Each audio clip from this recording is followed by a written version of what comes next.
Hello साथीहरू सबैजना सन्चै आरामै हुनुहुन्छ होला। अनि यतातिर हामी पनि सबैजना सन्चै आरामै छौँ सबैजना।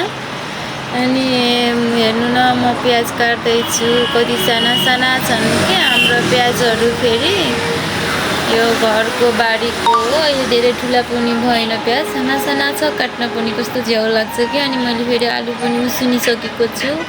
अनि आलु उसिनिसकेपछि अब बोक्रा त फाल्नु पर्यो नि त साथीहरू। अनि बोक्रा पनि फाल्नु लगाएको छु आलुको।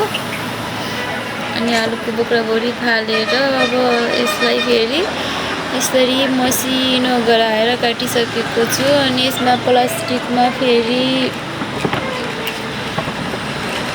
पनिर छ। अनि पनिर यसरी काट्दैछु। आज पनिर र आलुको तरकारी खाने तयारीमा हो साथीहरू हामी। अनि पनिरहरू फेरि यसरी काट्दैछु कि मैले। अनि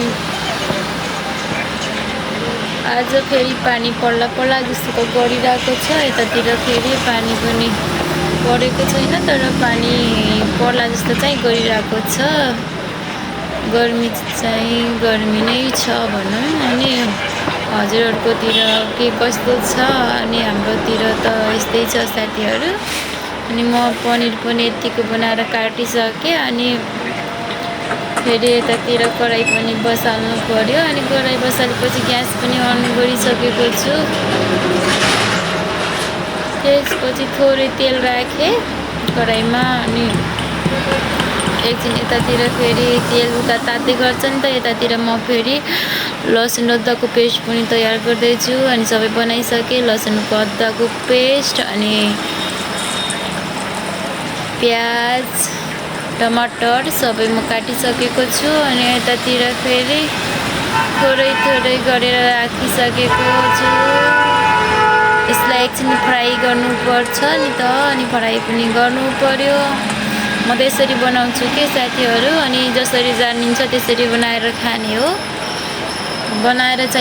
जसरी जानिन्छ त्यसरी बनाएर खाने हो। अनि यतिको भइसकेको छ। अनि हजुरहरूले देख्न सक्नुहुनेछ यतिको भइसकेको छ। अब भने यसलाई म एकछिनमा निकाल्ने छु। अब निकाल्न पनि लागिसकेँ। अनि निकालेर यस भाँडामा राख्दैछु यतातिर। अनि फेरि तेल राखिसकेँ कराईमा। अनि जिरा र खुर्सानी पुराएको छु साथीहरू। त्यसपछि टमाटर अनि प्याज राखेर यतातिर पुराउँदैछु। अनि यसमा फेरि मरिच मिलाएको त राम्रो हुन्छ। मरिच चाहिँ गर्मी छ। हजुरहरूलाई यदि मरिच पनि मनपर्छ भने यो म त गर्मी भएर राखेको छैन। यदि हजुरहरूलाई मनपर्छ भने मरिच पनि राख्दा केही हुन्न, स्वाद त एकदम राम्रो हुन्छ। अनि यो यतातिर फेरि मैले अघि नै बनाएको लसुन र अदुवाको पेस्ट पनि राखिसकेँ। त्यसपछि बेसार राखेँ। अनि बेसार राखिसकेपछि यतातिर अब आलु पनि राखेर अब एकछिन चलाउनु लाग्यो। अनि धनिया खुर्सानी आफ्नै स्वाद अनुसारको। अनि थोरै नुन पनि राखेँ। फेरि यसलाई एकछिन चलाउँछु कि म चलाउँछु। एकछिन चलाएर यतिको भइसकेपछि म पानी पनि राखिसकेँ। अनि पानी राखेर एकछिन अब उम्लेपछि फेरि पनिर अघि नैको पनिर राखिसकेको छु। देख्न सक्नुहुनेछ सबैजनाले। म चाहिँ यसरी बनाउँछु, हजुरहरू कसरी बनाउनुहुन्छ? अनि सबै राखिसकेँ। हजुरहरूलाई यदि मनपर्छ भने लास्टमा थोरै घिउ राख्दा पनि हुन्छ, घिउ। अनि यतातिर म फेरि रोटी बनाउनको लागि पिठो पनि मोलेर राखिसकेको छु। अनि यसलाई 5 मिनट पकाइसकेँ। सानो ग्यास बाल्ने। अनि म थोरै एकछिन 5 मिनटसम्म पकाइसकेको छु। अनि यतिको भइसकेको छ, देख्न सक्नुहुनेछ। यतिको भयो। अनि अब फेरि रोटी बनाउनु पर्यो। तरकारी त पाकिसक्यो। अब रोटी बनाउनलाई ग्यास अन गरेँ। अनि तावा बसालेँ मैले रोटी बनाउनको लागि। अनि यसरी बेल्न लगाएको छु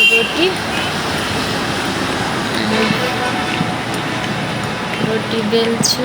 अनि यसरी बेल्दैछु रोटी पनि। अनि पिठो फेरि थोरै राखेँ कि हल्का गिलो भएको रहेछ।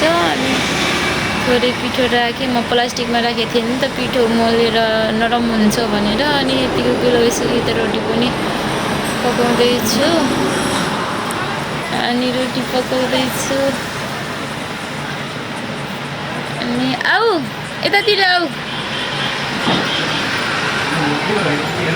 अनि यतातिर रोटी बनाउँदैछु अनि यसरी पुऱ्याउँछु कि रोटी फेरि हजुरहरू कसरी बनाउनुहुन्छ हेर्नु न म चाहिँ खाना यसरी बनाउँछु के अनि अब रोटीहरू बनाउनु पर्यो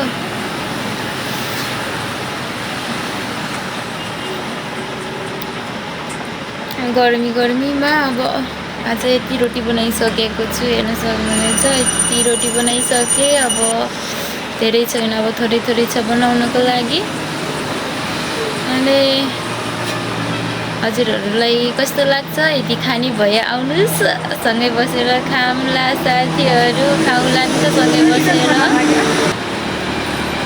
मेरो हस्बेन्ड पनि आइसक्नुभयो अनि म खाना दिँदैछु हस्बेन्डलाई अनि हजुरहरूले खाना खाइसक्नुभयो कि भएन यदि खाना खानुभएको छैन भने आउनुहोस् सँगै बसेर फेरि पनि खाउँला साथीहरू अनि हजुरहरूले यो भिडियो लाइक कमेन्ट सेयर गरिदिनु होला साथीहरू अनि सबैजनाले माया गरिदिनु होला मेरो भिडियोहरूलाई अनि अरू भिडियोहरू पनि बनाउनको लागि जोस जागर लागोस् साथीहरू see you soon love you all bye by.